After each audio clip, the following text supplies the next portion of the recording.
right now I need to get myself out of a little bit of trouble. I did a good job here with a very generic rule for div and then some more specific rules for these divs. But then when I added another level of divs, things start acting a little weird because now I have a padding. I have some a padding right on every div. So I have padding on the container and padding on the caterpillar, double padding. I can see it happening in the browser if I look here, container. There's my container with some bright green padding on the right-hand side.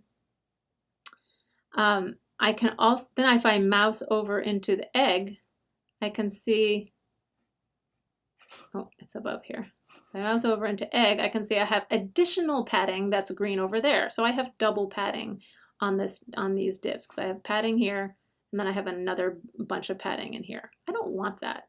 How can I say that these egg and this caterpillar and this chrysalis are all a different kind of div than the big container div? Well, logically, I want to do something, like I want to be able to style them all together. Well, one way is to use the comma selector. So this is what this, and then I'll show you a better way in a minute. But really, I want to say something like, for these two properties, which are specific to those special interior divs, I want to be able to say caterpillar, Chris, adult, and info all get these applied to them. Then this one will not be affected. Then I have less stuff in the big div rule, and I have just some specific stuff here, and then all these more specific items will happen in its own rule. Let's see that. Refresh.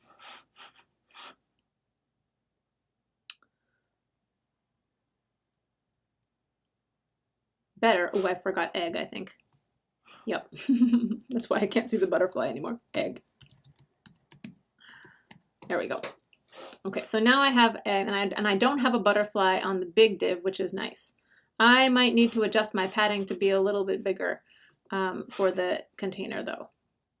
Yeah, so the overall container needs a little bit more padding on the right, but that's easily accomplished now.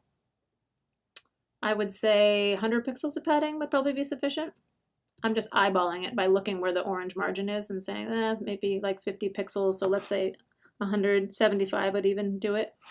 So let's say on the container we'll put padding right of, say, 75 px. Save. Oh, okay, that's looking pretty good. Yeah, I like it.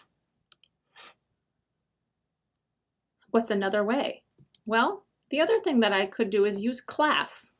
So because the egg, caterpillar, chrysalis, adult, and info are all kind of the same kind of divs in the HTML, I could give them all the same class. So here's my big container div, but inside here I could say class equals a section, say.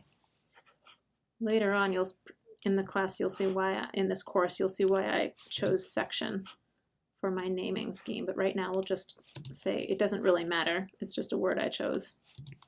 And I can put the same class on all these different things. So this is much different than ID. ID, these all had to be unique. Class, really the reason that you would use class as an attribute is so that you can group a whole bunch of things together in the same kind of style rule. So one way to group styles you've been practicing in Khan Academy, and you can see here, is I could list out every single one. This becomes problematic if I start adding new divs and I forget to ID them or something like that. But my other possibility, I'm going to comment this out, just this line out for a minute. So my other possibility for selectors to say, just use all the ones that are sections. So this matches a class of section. Same result. So the reason I would use class is to hit a bunch of different things at the same time. In the next video, we'll show class again, just to give you another example.